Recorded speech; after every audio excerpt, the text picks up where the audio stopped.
and I'm Srijit, the State Manager of Polymedical Limited. And on behalf of our organization, I take this opportunity to welcome you all for today's webinar on management on COVID patients in ICU. So, before starting the session, a few words about our organization.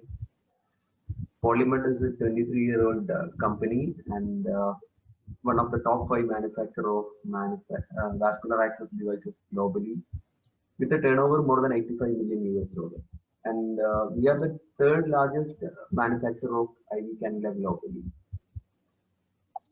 Also, Polymed is the largest exporter of consumable medical devices from India for last 8 years and have presence in more than 100 countries. We bagged many awards in our segment, including India Medical Device Company of the year 2019 and top 25 industry innovative company for the year 2019. We have our manufacturing plants across the globe, and our manufacturing facilities are situated in India, China, Egypt, and Italy. During this pandemic, we also were able to come up with personal protective equipment like N95 mask, face shield, VPN kit, and PPE kit, etc. We have we do have our focus on training and continuous medical education. And in current situation, we also depend social and digital media. And we have conducted many webinars in different topics by eminent personalities.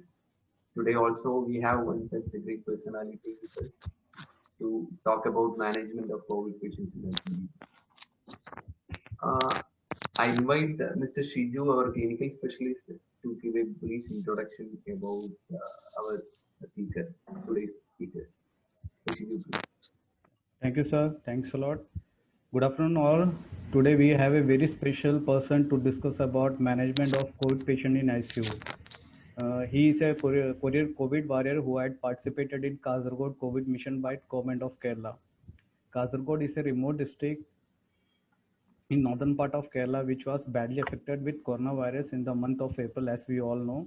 And Health Minister of Kerala, K.K. Shailaja Madam, formed a team for COVID mission, and he was one among them. And we are very proud that he is with us today. He has rich experience in clinical as well as in teaching. Earlier, he had worked in American Institute of Medical Science, Kochi, Bangalore, Regional Cancer Center, Trivandrum, and Government College of Nursing, Thrissur.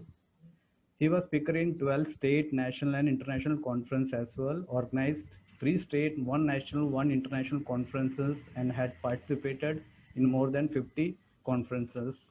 Apart from this, he had undertaken 5 special projects, study projects, published 4 articles and a thesis in National Journal as well. He had been writing medical articles in Facebook and online magazines, Kerala News Daily, Bhakshanam Arogya.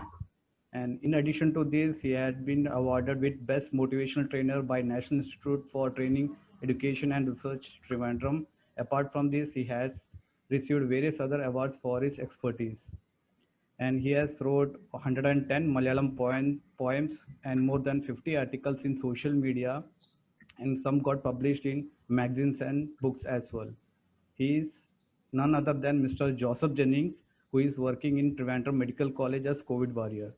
And before I start this session, I request all participants, if you have any query, just drop a message in chat box so that after this session, we can take it forward. Now over to you, Jennings sir, please.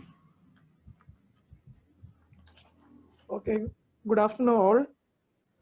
Am I audible? Yeah, audible, sir. Yeah, audible, sir. Okay. So once again, good afternoon all. First of all, I am very much thankful to Dr. Arijit Guha, who is the head of the clinical team of Polymed team, and Mr. Ravi, the zonal head of Kerala as well as Tamil Nadu, Mr. Srijit, Kerala state manager, Mr. Vishnu, the sales manager, and Mr. Shiju, clinical specialist, and all the audience who is participating in this webinar. And first of all, I'm congratulating all the nurses who is participating in this COVID-19 pandemic. I know the nurses are the backbone of all the organizations healthcare organizations, and the nurses, they are devoting their physical as well as mental, uh, their whole life for this COVID-19 pandemic. So I'm congratulating all the nurses globally who are working for this COVID-19 pandemic, and also the nurses who are working in the non-COVID area also. So first about the Kasaragod mission, already Shiju explained about.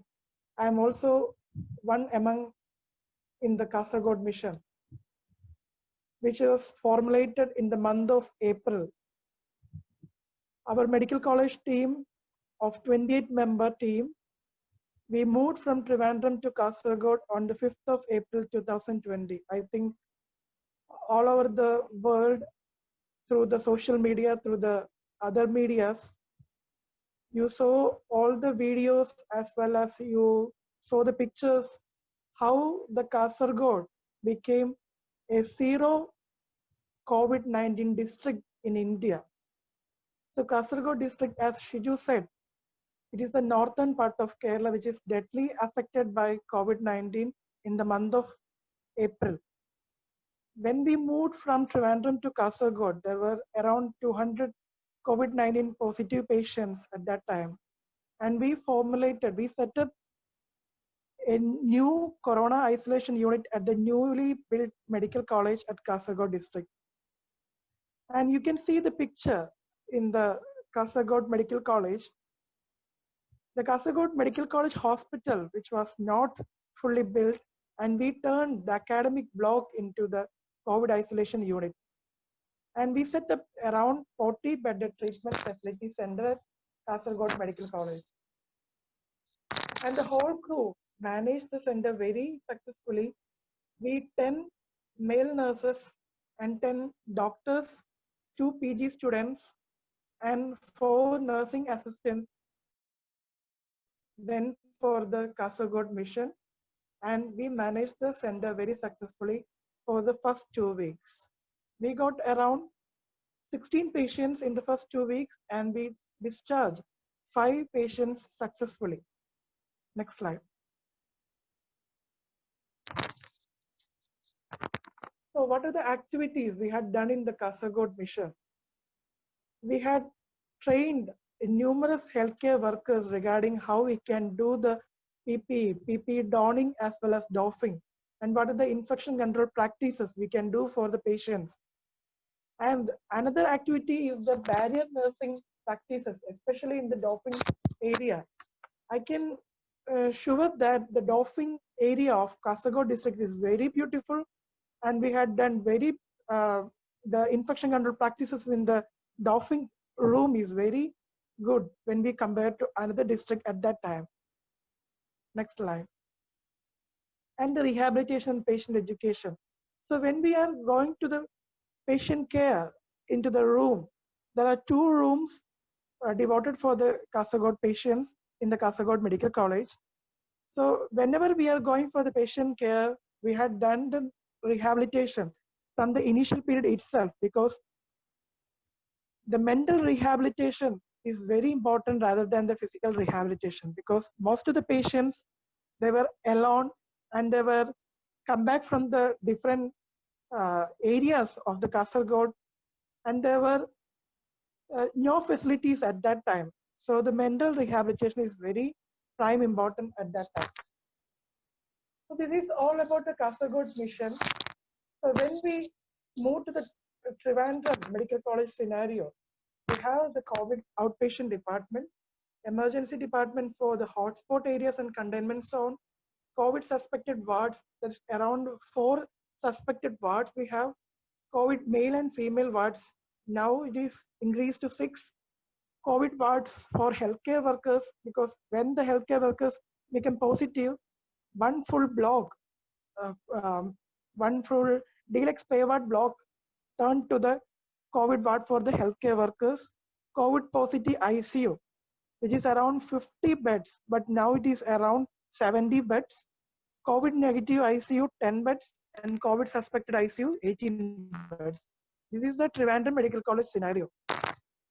Next, about the challenges we are facing nowadays. I think not only for myself, I think globally, or I think the nurses who are working in India, they are facing the common challenges, inadequate manpower resources, because most of the nurses as well as other healthcare professionals getting COVID-19 positive, there will be a deficiency of manpower in the COVID-19 areas and the physical exhaustion, especially during night shift.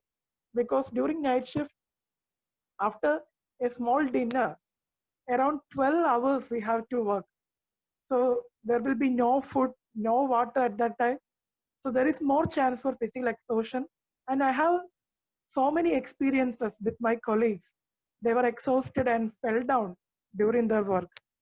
And problems faced by the female healthcare workers, those who are engaged in COVID-19 duty, because whenever the female healthcare worker is menstruating, that is an extra burden for the female healthcare workers, those who are engaged in COVID-19 duty.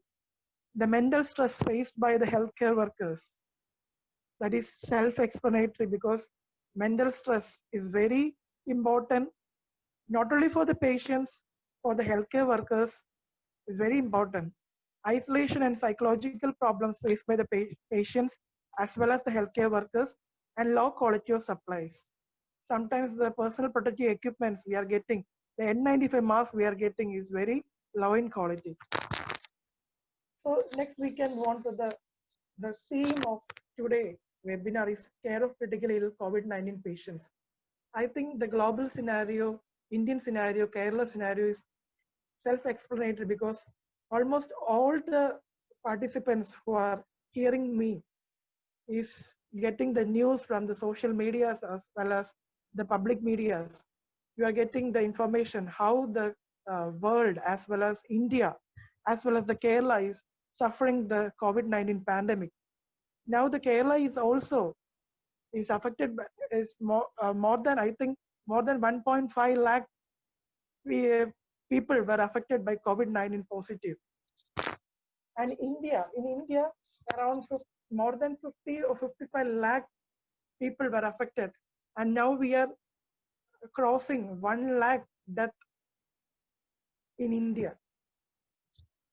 Next slide. So what are the current recommendations when we are caring a patient, caring a COVID-19 positive patient in an ICU?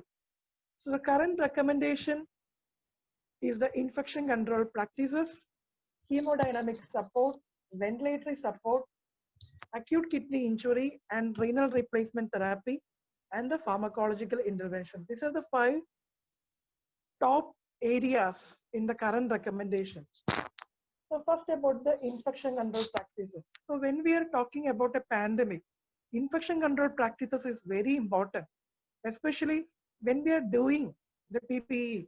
The most important thing is whether it is a correct fitted N95 mask. So before we are doing the N95 mask, you have to test regarding whether it is a fit tested respirator. Sometimes there will be air generation can be occur if you are not properly wear the N95 mask. That itself can create a lot of trouble for the healthcare workers.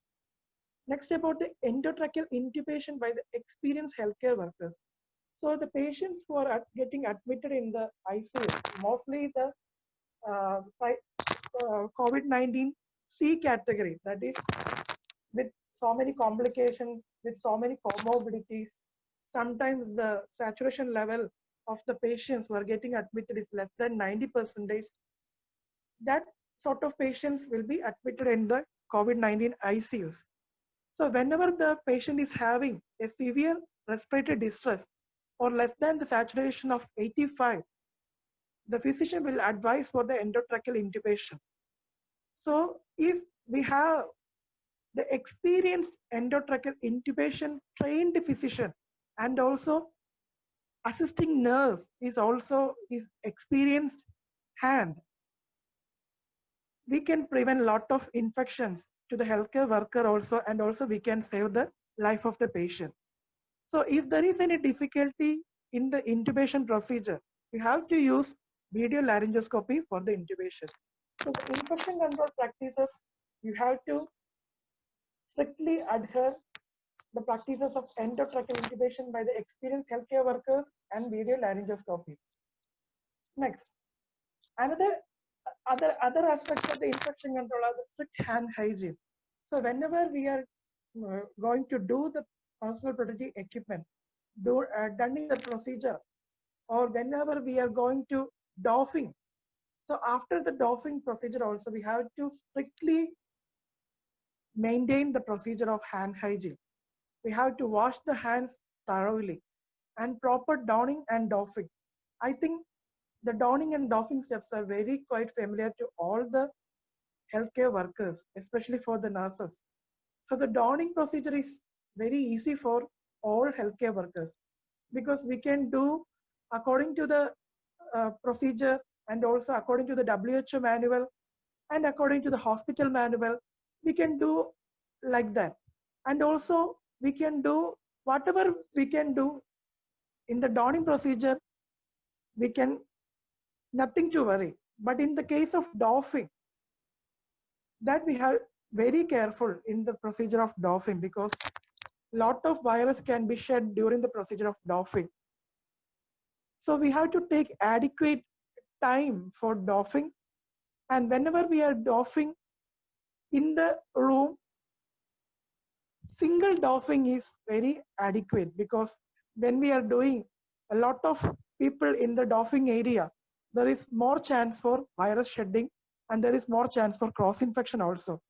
So whenever we are going for doffing, single doffing procedure is very important, and also time management. So whenever we are going for a busy schedule, within 5 minutes, that's not a procedure for doffing. We have to adhere to the what is the current trend or current protocol of doffing by the WHO or by the Hospital Infection Control Committee. So we have to strictly adhere to the doffing procedure. We have to take adequate time for doffing. And next, about the use of negative pressure in the ICUs.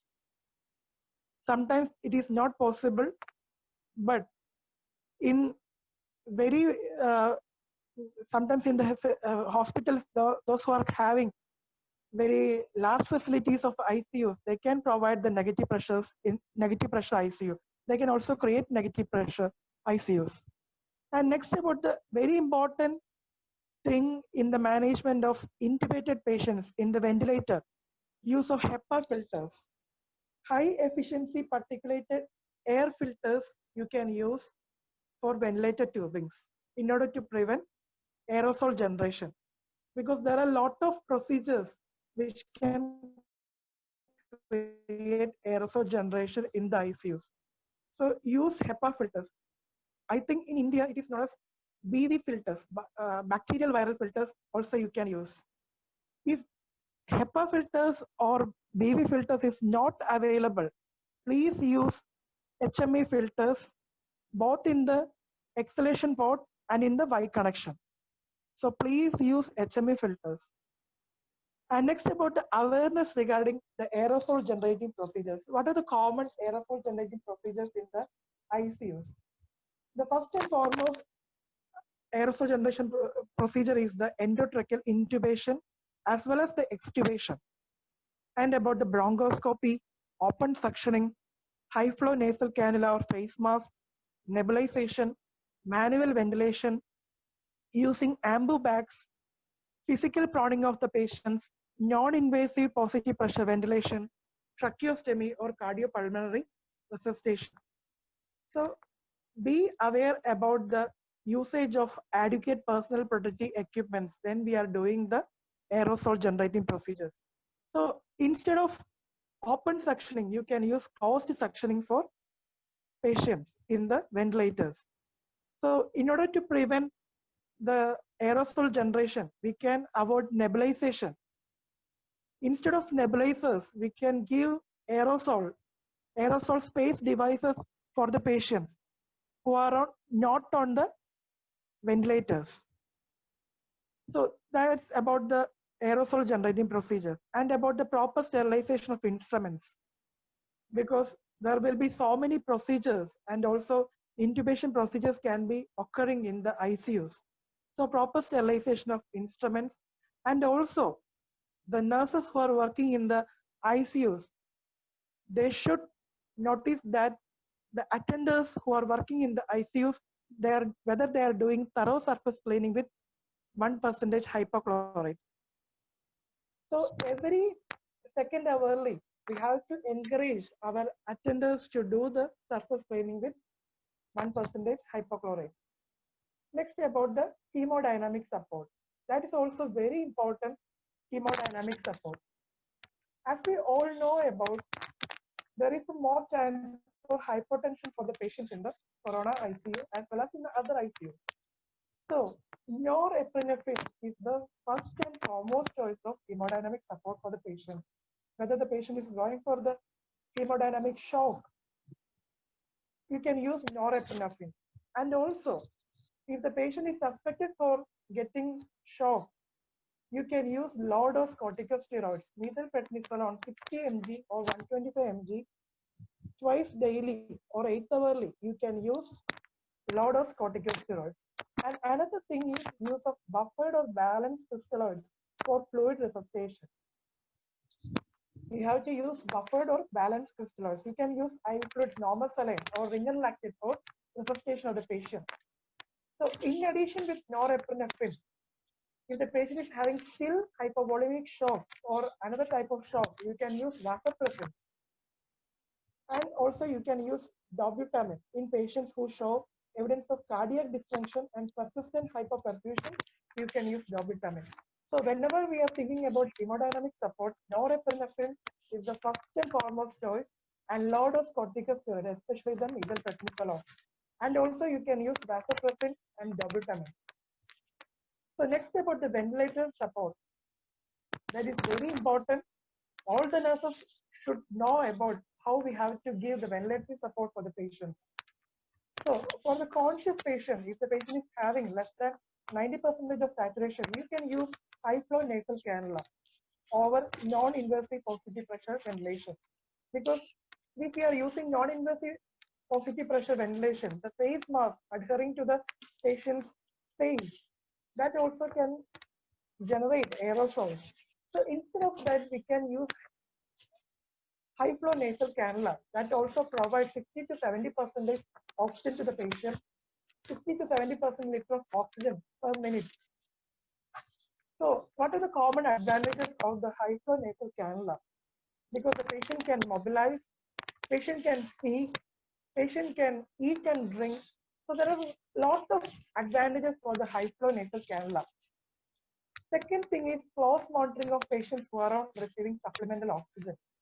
So whenever the patient is on high flow nasal cannula, or if the patient is on another nasal cannulas or nasal mask, face mask, we have to monitor the patient's oxygen saturation and respiratory parameters, because most of the time the patients can go into respiratory arrest or sudden respiratory distress.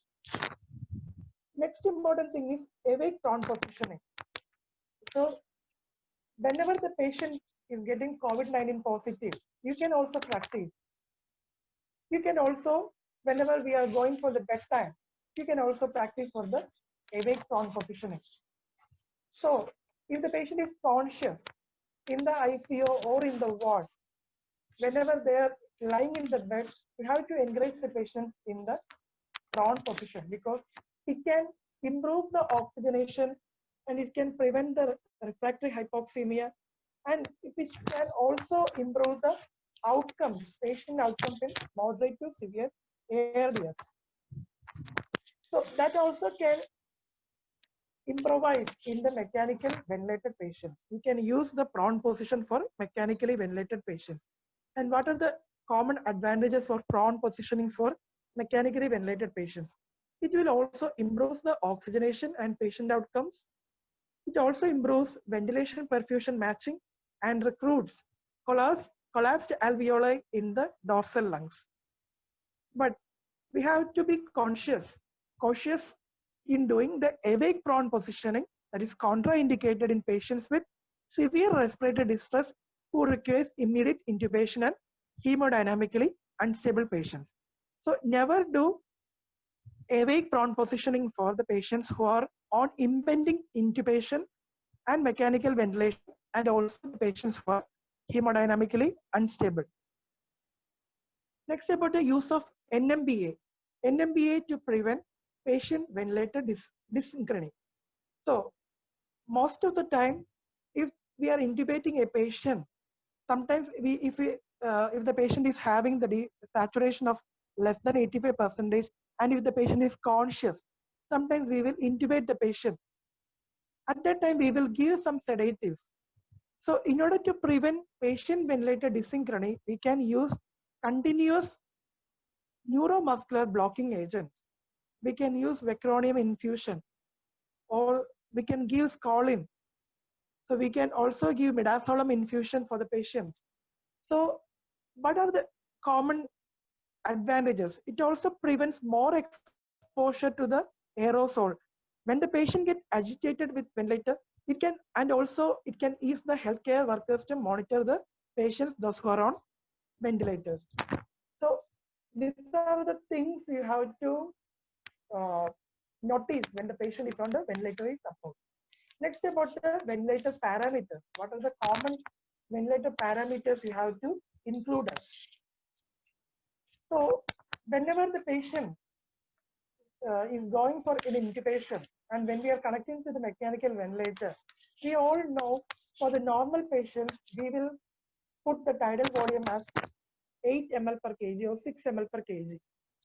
So instead of that, we have to use 4 to 8 ml per kg of tidal volume for COVID-19 patients. That will improve the ventilation and oxygenation. And also we have to monitor whether the platelet pressure is less than 30 centimeter of water. And for the COVID-19 patient, we have to use high positive end expiratory pressure. Normally, we will put the positive end expiratory pressure as 5 or 6. For COVID-19 patients, I saw that most of the patients will improve with more than 8 PEEP. So it will improve the oxygenation, and also it will recruit the alveoli. Distant alveoli gets recruited. So this is about the ventilator parameters. Next, about the acute kidney injury and renal replacement therapy.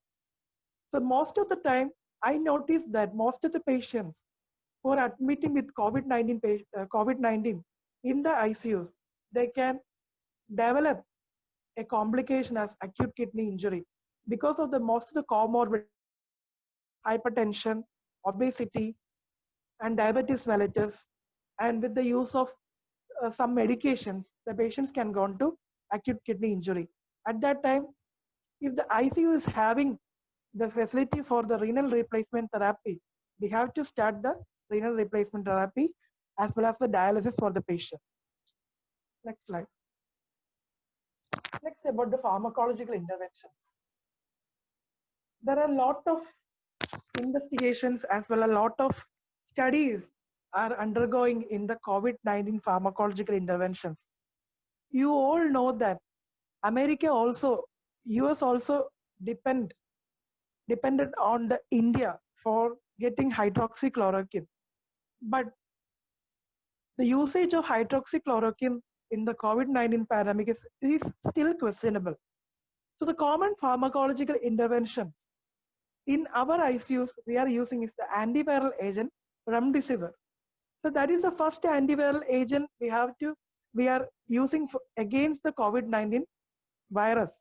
Remdesivir is a classic drug, but when we are using with hydroxychloroquine can reduce the activity of the antiviral drug, that is the remdesivir activity or the antiviral activity. Antiviral properties of remdesivir will be inhibited by hydroxychloroquine. All the nurses should note that if the patient is getting injection remdesivir, they should not get hydroxychloroquine.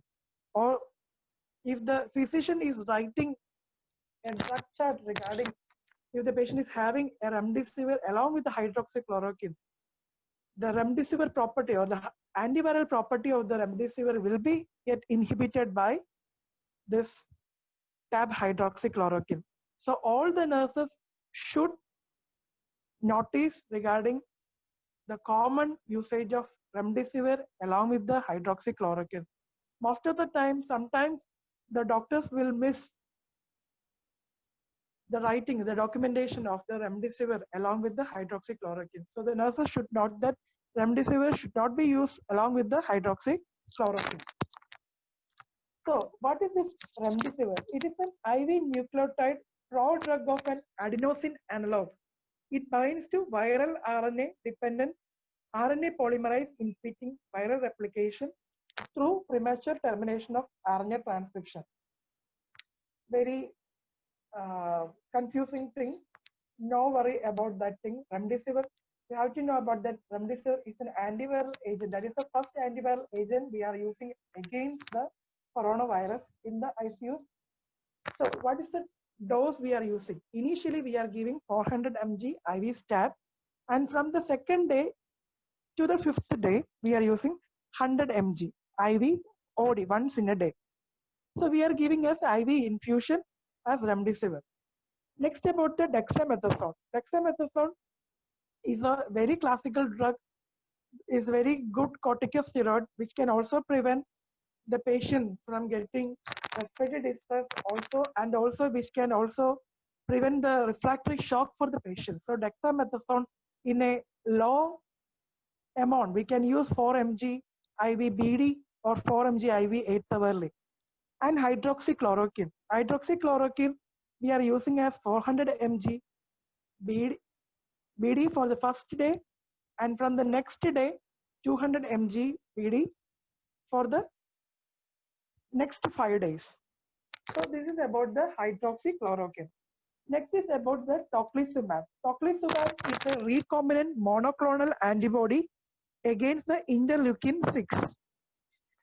This tocilizumab is a very potent monoclonal antibody which we are using in the management of COVID-19 patients, and it is mainly indicated in the patients who are with cytokine storm, and it is also giving us an IV infusion 8 mg per kilogram. So next about the IV antibiotic, that is the azithromycin. Azithromycin we are giving for the 5 days for the patients. And convalescent plasma. Convalescent plasma means we are taking the plasma from the patients who are recovered with COVID-19 positive. We are collecting the plasma of the patients and we are transfusing to the patients with COVID-19. That is also a questionable in the pharmacological intervention of COVID-19 convalescent plasma. And next about the antithrombotic therapy. Sometimes there is a chance for thromboembolism. In order to prevent the thromboembolism, we are starting with a low dose of aspirin or clopidogrel, and also we are giving injection of low molecular weight heparin. Injection enoxaparin 0.4 ml subcu twice daily we are giving, sometimes once daily for the patients. And multivitamin supplementation. We are giving vitamin C supplementation, vitamin D supplementation, vitamin B complex supplementation, and also we are giving zinc supplementation. So these are the common supplementation we are giving in the multivitamins in order to enhance or boost the immunity power of the patient.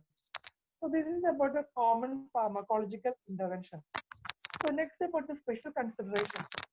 Special consideration, the first and foremost thing is the comorbid condition, because most of the category C patients with the special comorbidities like older age, that is more than 60 years of age, hypertension, diabetes mellitus, oncological emergencies or cancers, cardiovascular diseases, renal diseases, sometimes obese patient also can admitted in the COVID-19 ICUs. That will increases the severity of the COVID-19. So we have to take utmost care for the patients with comorbid conditions. Bacterial superinfections. So along with the COVID-19 infection, sometimes the patients might develop bacterial superinfections and cytokine storm. Sometimes this COVID virus itself can produce myocarditis, thromboembolic events, and renal and hepatic dysfunction. So what is the nurse's responsibility for this special consideration? So we have to monitor all the blood parameters of the patients, all the thromboembolic parameters of the patients, PTINR, APTT, D-dimer, ferritin. So we have to monitor all the levels of the patient, and we have to start low dose of ecospirin or low dose of low molecular weight heparin. And also we have to monitor the renal parameters and liver function tests. Okay, that is about the special consideration.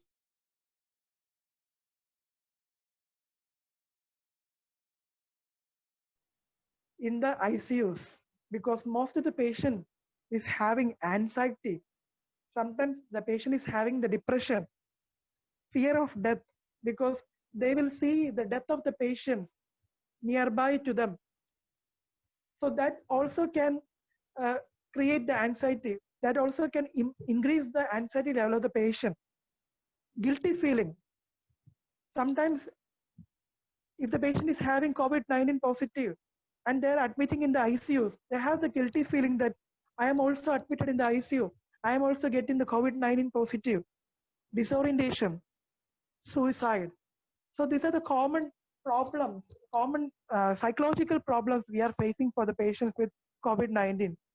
And most of the time, the patients can develop ICU psychosis because of loneliness, depression. So we have to empathize with the patient. We have to communicate with the patient. And also we have to verbalize, and also we have to talk with the patients. Most of the time, the patients are complaining that all the healthcare workers, they are busy with the procedures. They are not talking with the patients. We have to give some time for the patients to communicate.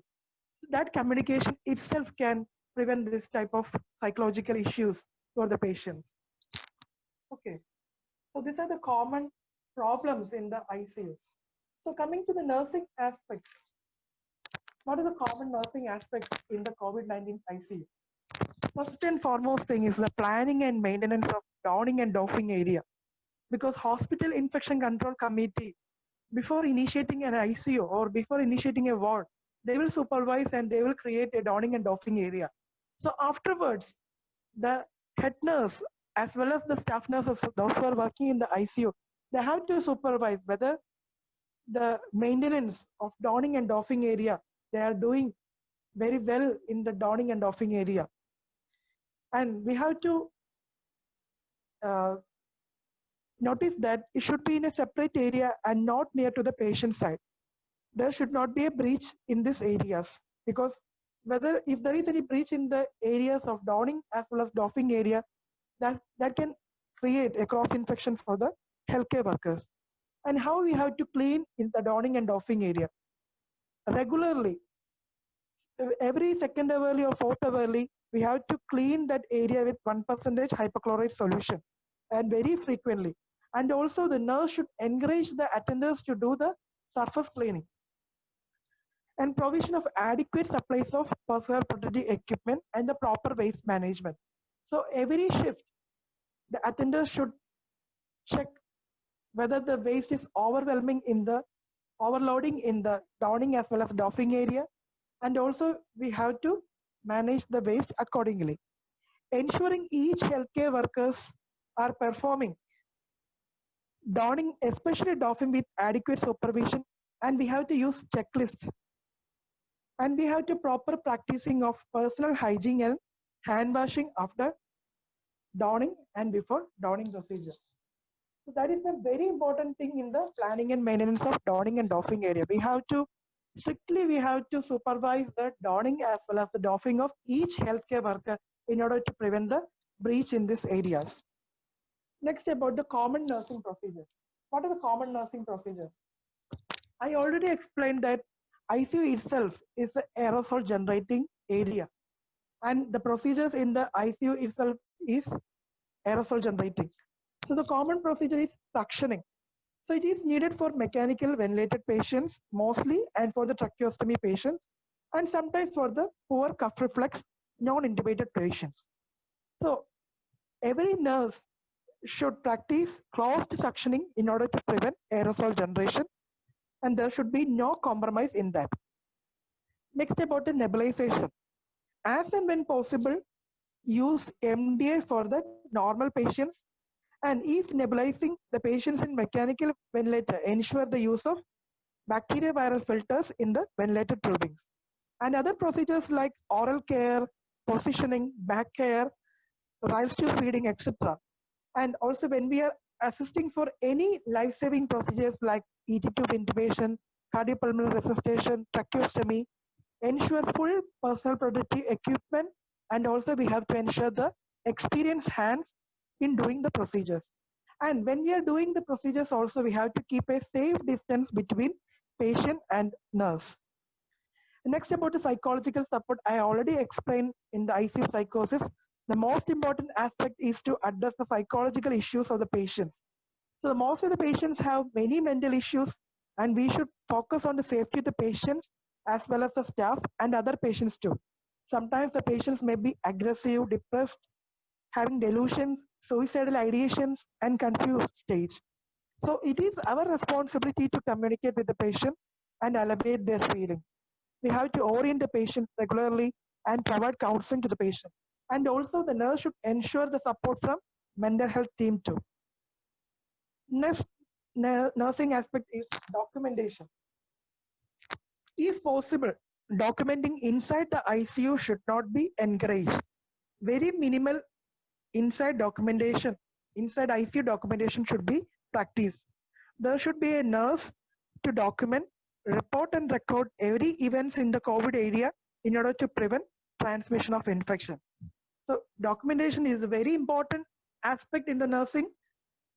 So inside documentation should be very minimal, and outside documentation should be very effective. Next, about the material management. The scarcity of materials, especially the personal protective equipment in the COVID ICU, is very frequently seen in the ICUs. So we have to ensure adequate supplies in the COVID-19 areas, keep checklists for everything, every materials for, we have to keep the checklist, ensure all the instruments, all the things in each shift. So that is also the nursing responsibility. So in every shift, we have to check and monitor whether the articles and the instruments is in the correct functioning mode. Next. Next one is the updating the knowledge. That is a very important aspect in the nursing. We have to update our knowledge regarding the donning and doffing procedure, infection control practices. What are the common COVID ICU management things? What are the common ICU drugs using for the COVID-19 patient? What are the common drug-drug interaction? Whether there is any food-drug interactions for the COVID-19 drugs. That also we have to identify. So whenever we are getting the adequate time outside, we have to learn from the Google as well as from the internet or from the intranet. You can use every resources. From the doctors we can learn, from the nurses itself we can learn, and from the computer we can learn. So from the every aspects we have to update our knowledge, because ICU all the things can change from day by day, from minute to minute, from every second to second. So updating our knowledge is a very important aspect for nursing. Next, about the infection control practices. That is very self-explanatory. Hand washing, use of sanitizer in between the patient and material contact, providing N95 mask, at least triple layer mask for every conscious patients admitting in the ICUs and wards, ensure the cleaning of all surfaces, instruments in the ICU very frequently, and maintaining the checklist and proper donning and doffing techniques. So these are the common nursing aspects in the ICUs that we have to manage. You have to, there is nothing to worry in management of the patients in the ICU when we are focusing on the checklist, when we are focusing on the updating our knowledge. So when we are focusing on the correct practices of donning and doffing of personal protective equipments, and very important thing is you have to empathize with the patient, you have to talk with the patient, you have to communicate with the patient, and you have to manage all the higher level management as well as the low level management, because the nurse will be in the middle level. So at that time there will be so many problems can occur in the ICUs regarding the death of the patient, regarding the personal things of the patient, regarding the food of the patient, regarding the water supply for the patient. So many problems can occur. So nurse will be in the middle of the higher level as well as the lower level managers. So the nurse will be the backbone of every institution. In the COVID scenario also, nurses are the most effective as well as efficient personnel, those who are working in the COVID-19 scenario. So utilize all the things, learn and update our knowledge, and work very effectively in the ICUs as well as in the ward. Thank you for listening.